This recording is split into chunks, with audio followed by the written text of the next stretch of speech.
Welcome to No Options with Ty Gibson, the show where life's toughest trials become the foundation for your greatest triumphs. Real stories, raw conversations, and the unwavering belief that you were built to overcome. Now, here's your host, Ty Gibson.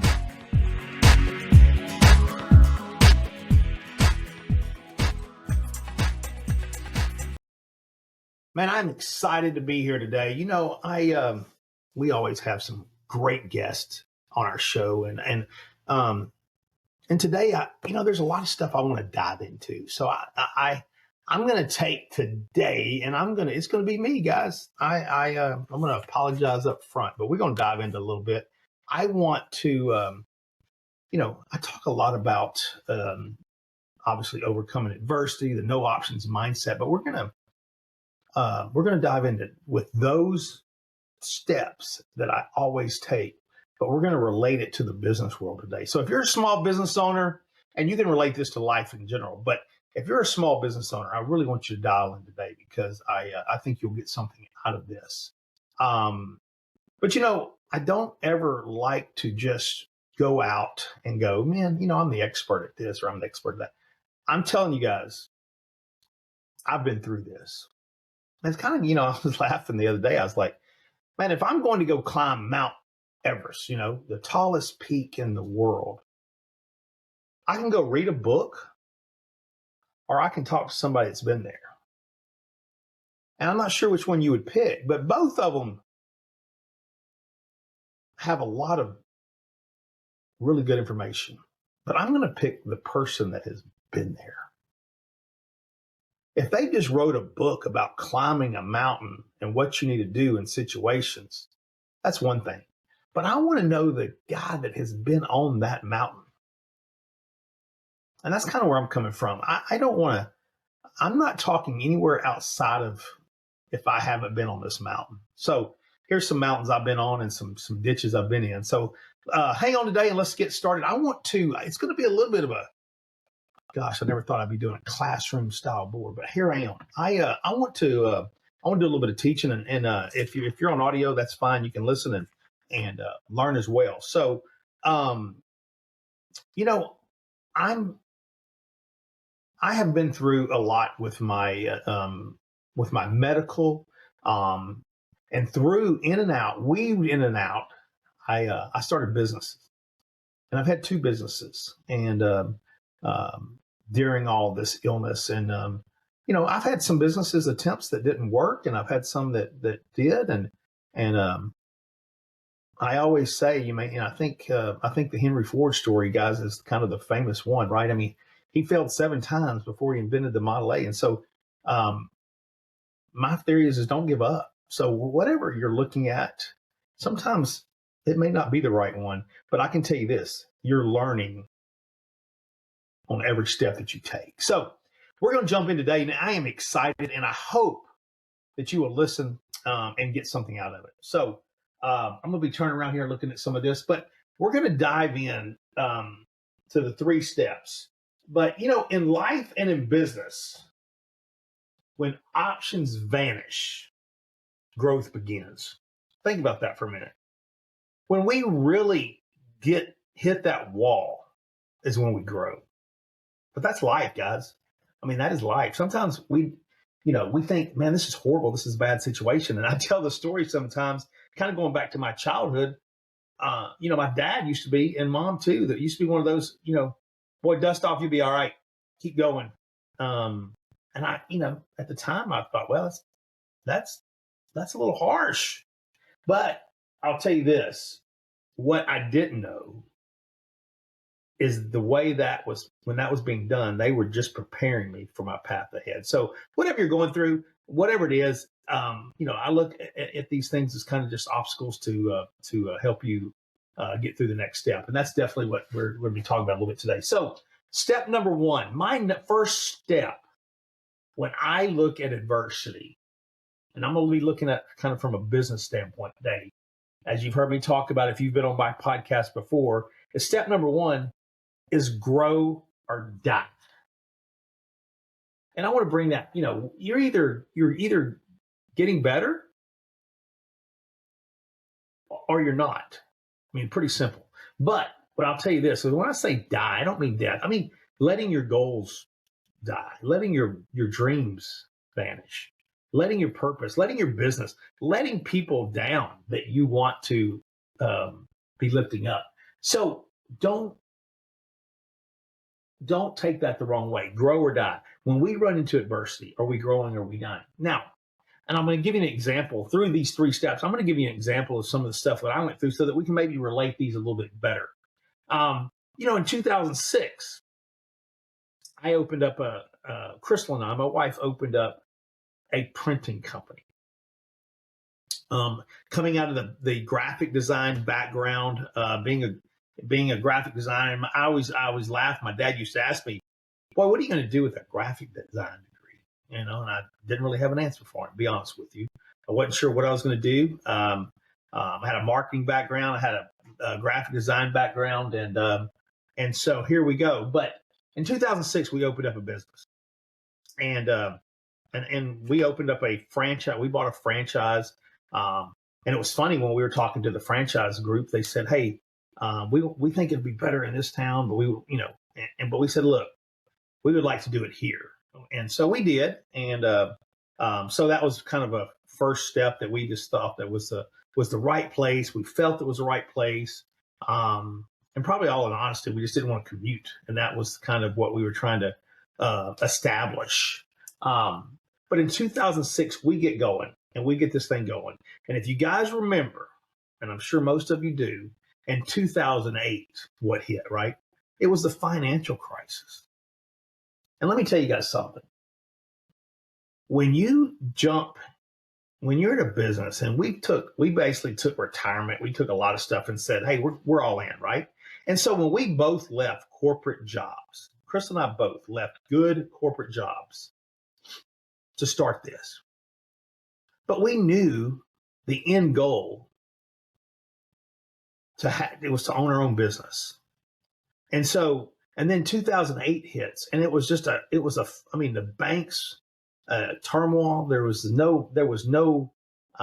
lot going on during that time in the financial world, and businesses were closing, which in return was my customers. So a lot of challenges, man. There were a lot of things going on, but we did not even look up. We didn't. We kept our foot on the gas, and we kept growing. And you know what? People always ask me, like, "Ty, what did you do? What were you doing when all this was going on?" And I said, "You know what I do? I bought a good pair of tennis shoes and a box of business cards, and I went around and met everybody I could possibly meet. I was shaking hands. I was meeting people before business hours. I was meeting people for lunches. I was going to after hours. If there were people, I was there. If it was a networking opportunity, I was there." And I always kind of had in the back of my mind, I wanted to go one more than my competitors go. I want to make one more stop. And there were times, man, I was exhausted on the way home. I thought, you know what, I'm gonna stop by here and go see these folks. But it was just that determination. I was going to grow. We were going to grow. And so I think it takes things sometimes getting outside of our comfort zone. If we're in an area maybe that we feel like it's just fine, it's all right. It's we're doing okay, but not really that good, but okay. No, okay is not okay. If you want to be the best, and you should want that, right? You want that for your family, for whatever it is you buy, you want the best. If not, then why are you doing it? Is my question. Why would you jump into something that if you don't want to be the best? Whether it's helping people, whether it's a service, whatever it is, be the best. As I tell both my daughters, I don't care if you are, whatever role you play in a company, be the best. Be the best at it. And I think that's kind of the same mind here. And so grow or die is what we do, right? So think about that. Write that down. Grow or die is what we do. That's what we do. And so I'm going to ask you this, ask yourself this question. Where are you coasting? Is it helping you grow or is it just delaying a pain? Think about that. Where are you coasting at right now? I want you to think about that one because I want you to. This is kind of an interactive thing. I want people to be writing this stuff down because I think it can help you. And maybe this is even in life. Where are you coasting? Is it really helping you grow, or are we just delaying pain? All right, that's grow or die, and that's what we do. Number 2 is hope and despair. You got hope or despair, and that's how we think. Hope or despair. And let me kind of break this down for you. Hope or despair. Are we going to be hopeful or are we going to hopeless? Pretty simple, right? But here's what I'm thinking. Are we going to be the victim, right? Why me? Why is it nobody coming by today? Why is it this product taken off like I thought it would? Why? Why was it me? Why me? Why did I have this employee that, that didn't do me right? Or how did I not find the right location? I mean, you could go on and on in business, right? But here's the thing. Hope or despair. And I'm going to, this is the way I do. With hope, this will be kind of interesting to you. You know what I do? In hope, I used to always visualize companies that I really respected. I would pick companies, whether it's the same style company, and some of them may have been, some of them or others, but the way they were ran, the way they operated, the way you felt when you walked in them, the things they did to make you feel good. Pay attention to the small detail, right?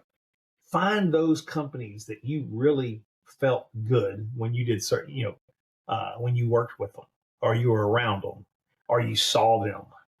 What did they look like? What did they feel like? Find those companies and you visualize those, right? I would always do that. I would find them and people and businesses, and I knew I wanted to be like that. And that was my hope. And they have that statement, and I don't like this statement, but you fake it till you make it type thing, right?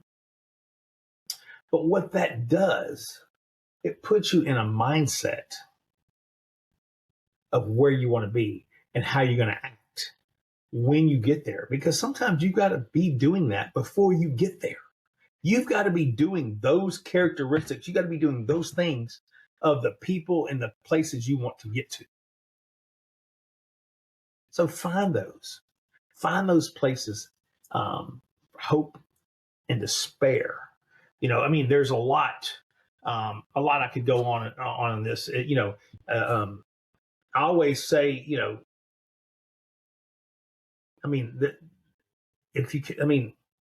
if they can, I can. I look at businesses and I go, wow, if they can do it, why in the heck can't I do it?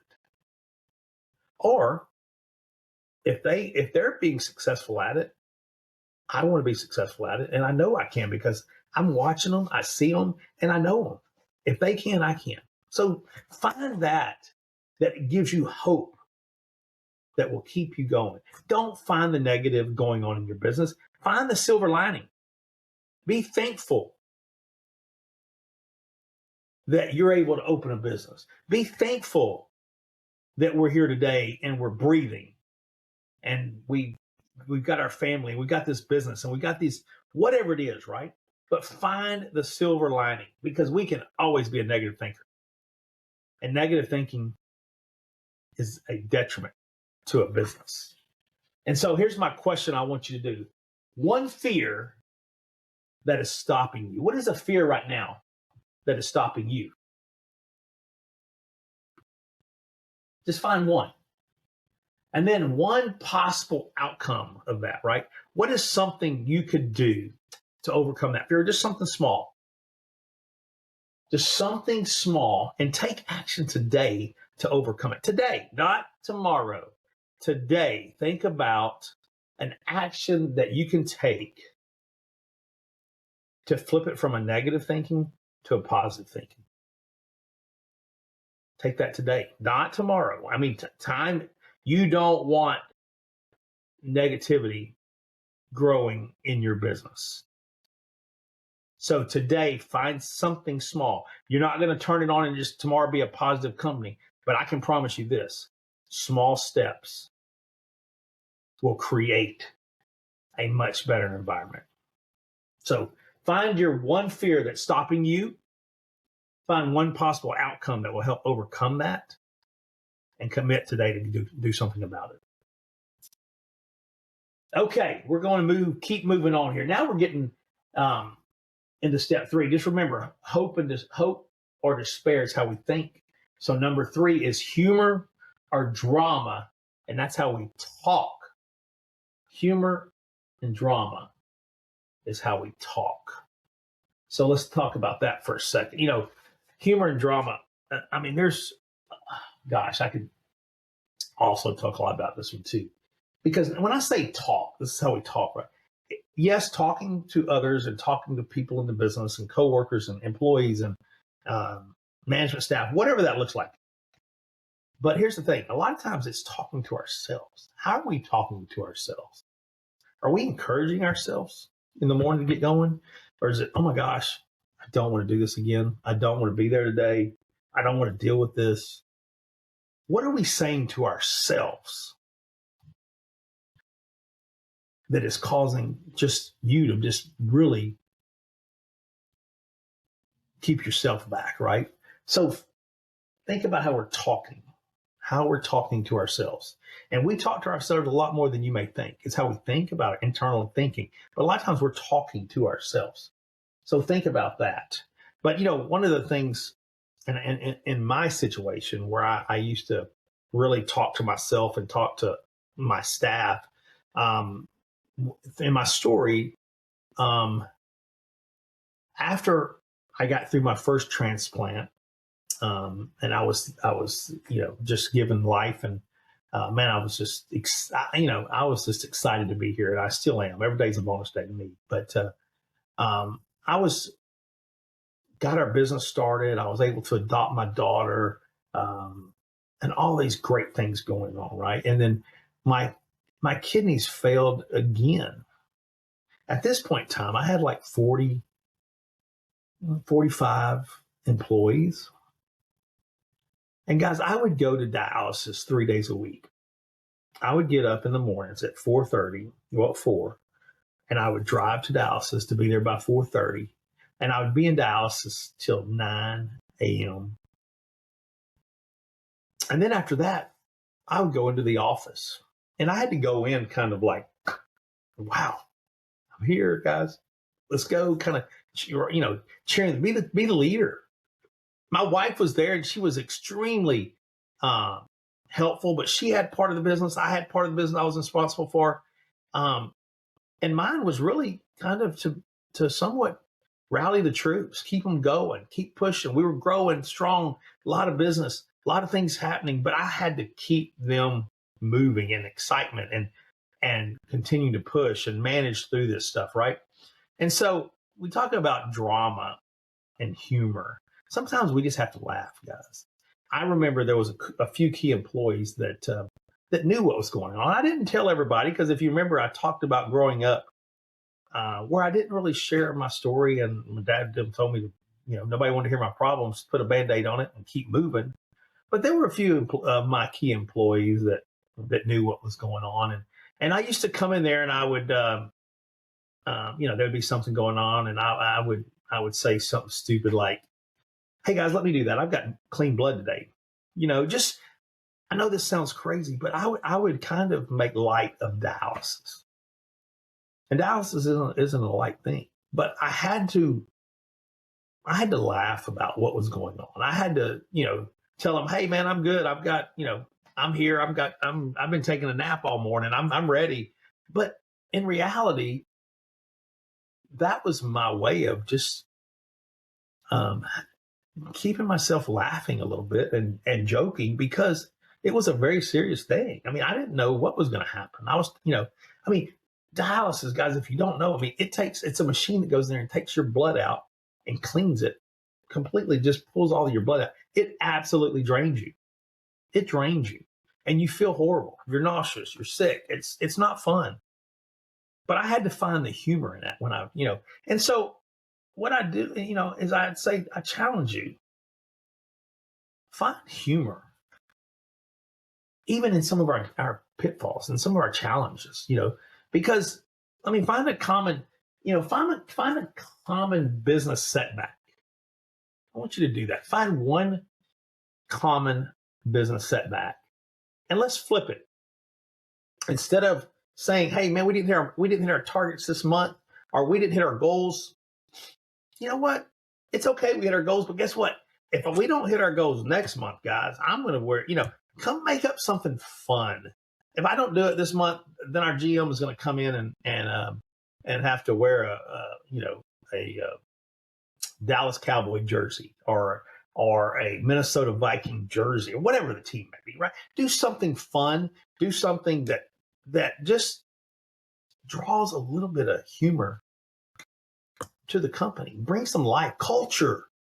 You got to laugh sometimes. But when I say culture, I'm talking about some of the setbacks, not just do it on the fun stuff and the successful stuff.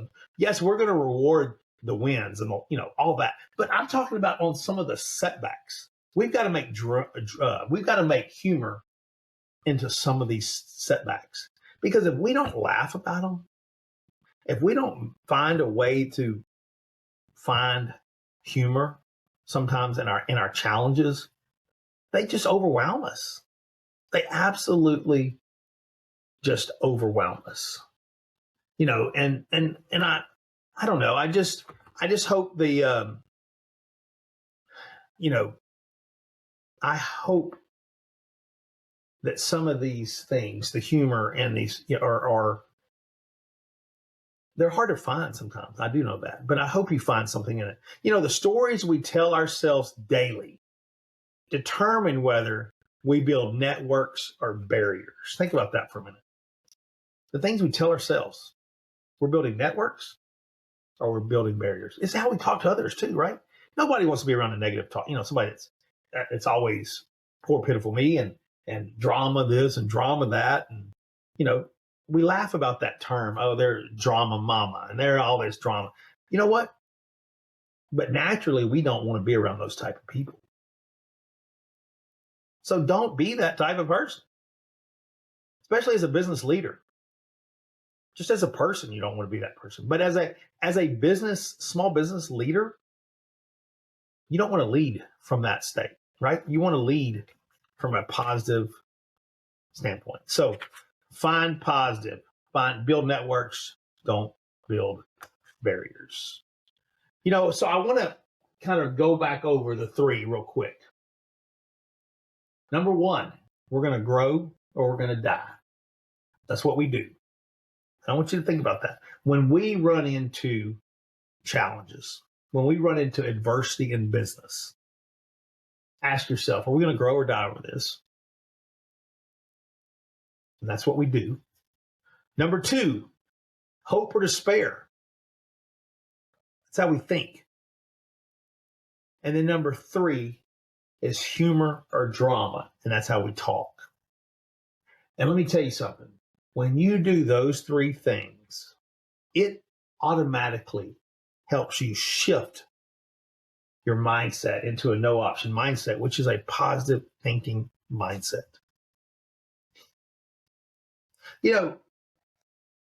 No options mindset is not just a slogan to me. That means a lot to me. I really thought through this. I really went through my experiences in life. And I really believe that there's a lot behind that. And, again, so I challenge you, again, each one of these steps, we gave you a little bit of a challenge to our homework to just write down and think about. But I want you to know that you're not going to do it overnight. It's small steps.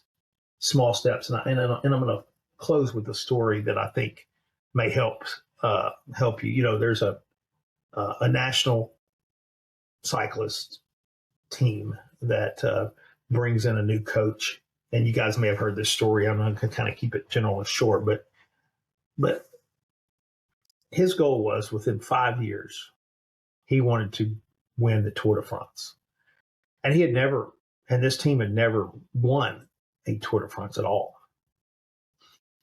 But he started looking at little things. Now, they had their trainings and they had things they did, but he started looking at the little things.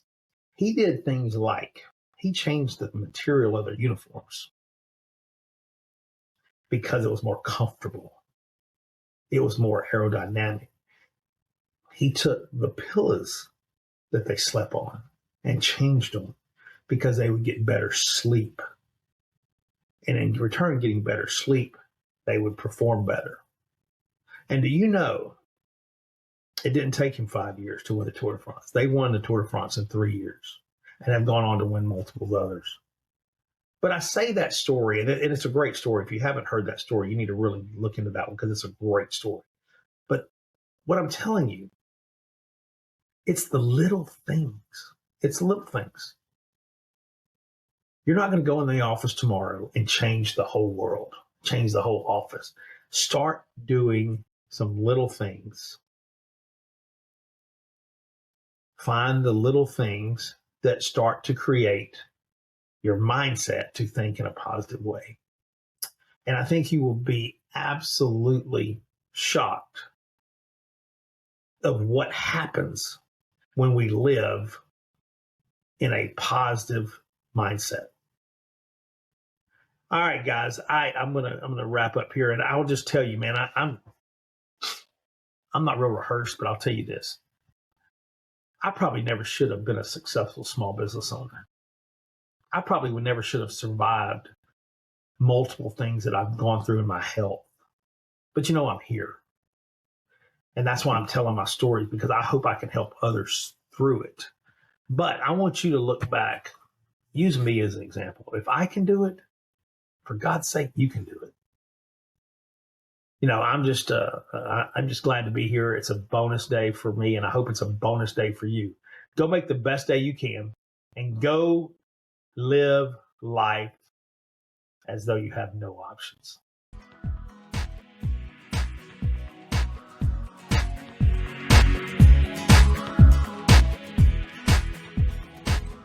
Hey guys, thanks so much for listening to No Options. If this episode spoke to you, please take a moment and leave a review. And more importantly, please share it with someone who may need to hear it. You can find more stories, resources, and ways to connect over at my website, tygibson.com. And that is Gibson with a P, TYGIPSON.com. Remember, no matter where you are, your story isn't over yet if you live like you have no options. I'll see you next time.